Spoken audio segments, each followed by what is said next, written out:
Hi, welcome to Ram. చాలా రోజుల తర్వాత ఒక వీడియో చేస్తున్నాను, ముఖ్యంగా షార్ట్స్ ఎక్కువ చేస్తున్నాను.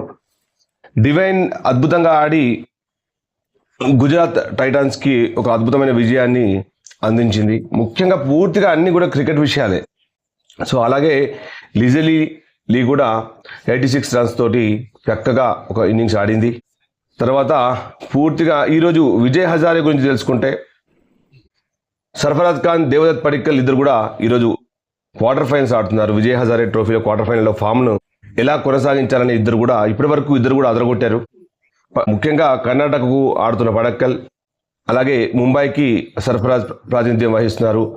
7 ఇన్నింగ్స్లో 640 రన్స్ తోటి పడక్కల్ టోర్నీలోనే టాప్ స్కోరర్గా ఉన్నాడు. అలాగే సెలెక్టర్లు అతనికి అవకాశం ఇవ్వాలి, బట్ చాలా అవకాశాలు ఇచ్చారు పడక్కల్కి. మరి అంతర్జాతీయ స్థాయిలో అతను రాణించట్లేదు. మనం ఎన్నోసార్లు గమనించాం, ఎన్నో ఇన్నింగ్స్ కూడా ఆడాడు. అలాగే విజయ్ హజారే ఇప్పటివరకు 5 ఇన్నింగ్స్ ఆడిన సర్ఫరాజ్ ఖాన్ 75.75 తోటి సగటుతో 303 అంటే 303 పరుగులు చేశాడు. సోమవారం మరో క్వార్టర్ ఫైనల్లో ఉత్తరప్రదేశ్ను సౌరాష్ట్ర ఢీకొంటుంది. ఈ 2 మ్యాచ్లతో పాటు మంగళవారం పంజాబ్, మధ్యప్రదేశ్, అలాగే ఢిల్లీ, విదర్భ మధ్య జరిగే క్వార్టర్ ఫైనల్స్ కూడా బెంగళూరులోని సెంటర్ ఆఫ్ ఎక్సలెన్స్ ఆతిథ్యం ఇవ్వనుంది. ఆ తర్వాత మనకు ఈ నిన్నటి చాలా ఇంపార్టెంట్ మ్యాచ్, అందరూ కూడా ఎంజాయ్ చేసిన మ్యాచ్, విరాట్ కోహ్లీ బ్యాటింగ్. మరొకసారి వింటేజ్ విరాట్ కోహ్లీ అద్భుతంగా తన ఇన్నింగ్స్ని కొనసాగించాడు. విరాట్ కోహ్లీ కొన్నేళ్ల పాటు ఫామ్తో తంటాలు పడ్డాడు, పరుగుల కోసం పరితపించాడు. తర్వాత ఆత్మవిశ్వాసం తగ్గింది, పరుగులు లేవు, దూకుడు తగ్గింది. T20 నుంచి, టెస్టు నుంచి విరామం తీసుకున్నారు. ఇక వన్డేలకు కూడా గుడ్ బై కూడా చెప్తాడేమో అనుకున్నారు. కానీ మరి ఎంత కష్టపడ్డాడో ఏమో, తప్పకుండా కష్టపడి ఉంటాడు పాపం. అద్భుతంగా ఆడాడు, ఎన్నో విజయాలు అందించాడు ఇండియాకు, ఒంటి చేత్తో విజయాలు అందించాడు. కానీ కీలకమైన వరల్డ్ కప్ ఫైనల్స్లో కానీ, అతను క్యాప్టెన్సీ చేస్తున్నప్పుడు ఫైనల్స్లో కానీ ఎవరు కూడా సహకరించలేదు. ఎన్నో మ్యాచ్లు మనం ఓడిపోయినాం, చాలా కీలకమైన మ్యాచ్లు ఓడిపోయినాం అతని క్యాప్టెన్సీలో. పాపం అతను ఎన్నో అద్భుతమైన విజయాలు అందించాడు ఇండియాకు. అసలు మరొక వివియన్ రిచర్డ్స్గా మనను విరాట్ కోహ్లీ అంటారు. అలాగే దక్షిణాఫ్రికాతో సిరీస్లో 3 వన్డేల సిరీస్లోనే 300 పరుగుల కంటే ఎక్కువ సాధించాడు. ఇప్పుడు న్యూజిలాండ్తో కూడా తొలి వన్డేకు ఆల్మోస్ట్ ఆ సెంచరీకి దగ్గరగా అంటే 93 రన్స్ చేసి అవుట్ అవ్వడం అభిమానులను నిరాశపరిచింది. కానీ వాళ్ళు ఒక అద్భుతమైన ఇన్నింగ్స్ను చూశారని మాత్రం ఆ సంతోషంలో మాత్రం ఉంటారు. వాళ్ళు ఎంతైతే ఖర్చు పెట్టి చూశారో అంతకు రెట్టింపు వాళ్ళు లాభం పొందారు విరాట్ కోహ్లీ ఇన్నింగ్స్ తోటి. అద్భుతంగా ఆడాడు, స్ట్రైట్ డ్రైవ్స్, పూల్ షాట్స్, అన్ని షాట్స్ కూడా, లాఫ్టెడ్ షాట్స్ కూడా, తిరుగులేని షాట్లు ఆడాడు. 1-2 ఎడ్జ్ తీసుకుని బౌండరీ సాధించాడు. బట్ ఎనీవే అతనికి అదృష్టం కూడా వరించాలి, ఎందుకంటే ఎంత హార్డ్ వర్క్ చేసిన ప్లేయర్కి 1-2 అలా ఎడ్జులతో రన్స్ వస్తూనే ఉంటాయి. తర్వాత ఈ మ్యాచ్ల గురించి మాట్లాడితే కోహ్లీ మెరుపులకు శుభ్మన్ గిల్, శ్రేయస్ అయ్యర్, KL రాహుల్, అలాగే చివరిలో హర్షిత్ రాణా, అలాగే ఇన్నింగ్స్లో మధ్యలోనే అంటే మొదట్లోనే బౌలింగ్ చేస్తూ గాయపడిన వాషింగ్టన్ సుందర్ తర్వాత రావడం చాలా కష్టంగా మారింది. బట్ హర్షిత్ రాణా అవుట్ అవడంతో తప్పలేదు, అతను చాలా కష్టపడుతూనే ఇన్నింగ్స్ కొనసాగించాడు. సో ఇక్కడ ఒక మాట చెప్తాను మీకు, ఇప్పుడు 3 ఫార్మాట్లు ఆడిస్తున్నారు వాషింగ్టన్ సుందర్ని, అలాగే గిల్ ఇలా ఆడించారు, 3 ఫార్మాట్లు ఆడించే ప్రయత్నం చేశారు, అన్నిటిలో క్యాప్టెన్సీ చేయాలని ప్రయత్నం చేశారు, గిల్ ఫిట్నెస్ లేకుండా చేశారు. ఆ తర్వాత ఇప్పుడు సేమ్ అదే జరిగింది వాషింగ్టన్ సుందర్ స్థానంలో కూడా. వాషింగ్టన్ సుందర్ నిన్న మళ్ళీ గాయంతో వస్తాడా రాడా అనుకున్నాం, బౌలింగ్ మధ్యలోనే వెందిరిగాడు. ఆ తర్వాత మళ్ళీ బ్యాటింగ్ తప్పనిసరి పరిస్థితుల్లో కూడా ఇండియాను ఆదుకోవాలి, గెలిపించాలనే ఒక చాలా ఇంపార్టెంట్ టైంలో కూడా మరి వాషింగ్టన్ సుందర్ రావడం జరిగింది. సో ఇక్కడ మనం మాట్లాడుకోవాల్సింది ఏంటంటే, కొంతమంది ప్లేయర్స్కి అన్ని ఫార్మాట్లో ఆడించాలనే ప్రయత్నం చేస్తూ వాళ్ళ ఫిట్నెస్ లేకుండా ఉండడానికి కారణం అవుతున్నారు సెలెక్టర్లు. ఇదందరూ కూడా గమనించండి. దీని గురించి మీరు ఏం కామెంట్ చేస్తారు షేర్ చేయండి. అలాగే అందరూ కూడా హర్షిత్ రాణా కూడా సమయోచితంగా ఆడాడు, 29 రన్స్ చేశాడు, బట్ చాలా విలువైన పరుగులు సాధించాడు. ఏంటంటే తను ఆడుతున్నప్పుడు హర్షిత్ రాణా తడబాటు లేకుండా ఆడాడు, బట్ శుభ్మన్ గిల్ ఈ మ్యాచ్లో మాత్రం చాలా తడబడ్డాడు. అతను మరి మునుపటి శుభ్మన్ గిల్ అని అనిపించాడు. బట్ చివరిలో మళ్ళీ రాణించి 50 రన్స్ అయితే చేశాడు, కానీ దాంట్లో సాటిస్ఫాక్షన్ లేదు.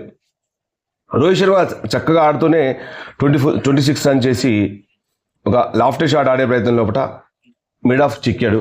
తర్వాత శుభ్మన్ గిల్ 56, విరాట్ కోహ్లీ మీకు తెలుసు 93, శ్రేయస్ అయ్యర్ గురించి కూడా చెప్పాలి. ఇక్కడ జేమిసన్ లాస్ట్ ఓవర్లో వికెట్ తీశాడు.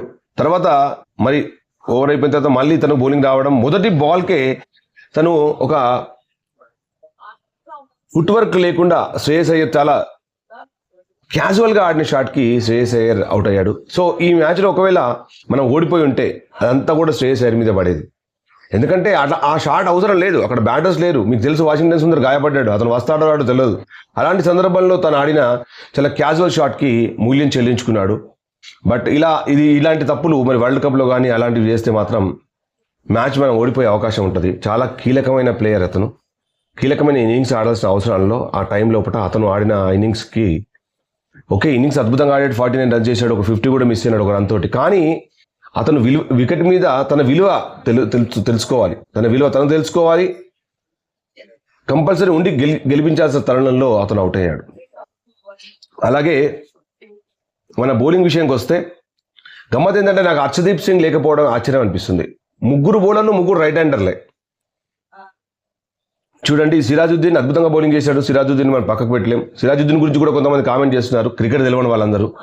కొన్ని పత్రికలు అయితే ఎలా రాస్తున్నాయంటే పంత్కి సిరాజుద్దీన్కి ఇప్పుడు ఈసారి అవకాశం దొరకకపోతే ఇక వాళ్ళ వన్డే చరమాంకంలో పడినట్టే అని. అసలు క్రికెట్ గురించి తెలిస్తే మీరు రాయండి, క్రికెట్ గురించి తెలియకపోతే మీరు రాయకండి. ఎందుకంటే మీకు తెలియదు అసలు క్రికెట్ గురించి. సిరాజుద్దీన్ అట్లాంటి బౌలర్ ఇంతవరకు, అంటే అలాంటి క్లాసికల్ బౌలర్, అలాంటి స్వింగ్ బౌలర్, అలాంటి పేస్ని జనరేట్ చేసే బౌలర్, అలాంటి వికెట్లు ఇచ్చే బౌలర్ ఇండియాకి ఇంతవరకు చాలా తక్కువ మంది ఉన్నారు. భవిష్యత్తులో కూడా సిరాజుద్దీన్ లాంటి బౌలర్ మనకు ఉంటాడని మాత్రం మనం అంత ఈజీగా ఎక్స్పెక్ట్ చేయలేం. అంత అద్భుతమైన బౌలర్ సిరాజుద్దీన్.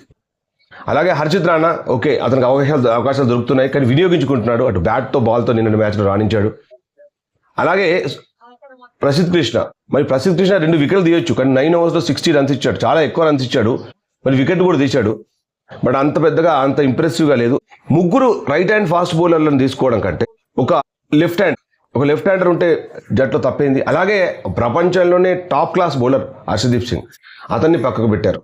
సో దీని గురించి మీరు కామెంట్ చేయండి, షేర్ చేయండి. కుల్దీప్ యాదవ్ ఓకే, పర్వాలేదు అనిపించాడు. 9 ఓవర్స్లో 52 రన్స్, 1 వికెట్, తప్పకుండా ఉండాల్సిన టీం. మీకు తెలుసు ఇక రవీంద్ర జడేజా, అతను ఏంటంటే కంపల్సరీ ఆల్రౌండర్ కూడా అతను ఆడాల్సిందే. బట్ బ్యాటింగ్లో మరొకసారి విఫలమైనాడు రవీంద్ర జడేజా. 9 ఓవర్స్లో 56 రన్స్ అంటే more than 6 runs economy. But అతను మాత్రం రాణించినట్టుగా అనిపించట్లేదు. మరి అతను ఆల్రౌండర్ అన్నట్టే, అంటే ఫీల్డింగ్ బ్యాటింగ్ బౌలింగ్ అన్నీ చేస్తాడు, కానీ మరి చాలా ఇంపార్టెంట్ టైం లోపల మరి చేతులు ఎత్తేస్తాడు. అలాగే పంత్ ఈ సిరీస్కి మొత్తం దూరం అయినాడు. ప్రాక్టీస్ చేస్తూ గాయపడడంతో అతని స్థానం లోపల అద్భుతమైన ఫామ్లో ఉన్న జురెల్ను తీసుకున్నారు. ఇది ఈరోజు క్రికెట్ విశేషాలు, అలాగే నిన్న మ్యాచ్ గురించి విశేషాలు. సో మళ్ళీ మరొక మంచి వీడియోతో మీ ముందు ఉంటాను. Thanks for watching. అలాగే మీరు నేను మాట్లాడిన ప్రతి మాటను కూడా మీరు కమెంట్ చేయండి, షేర్ చేయండి. Thanks for watching your favourite talk show.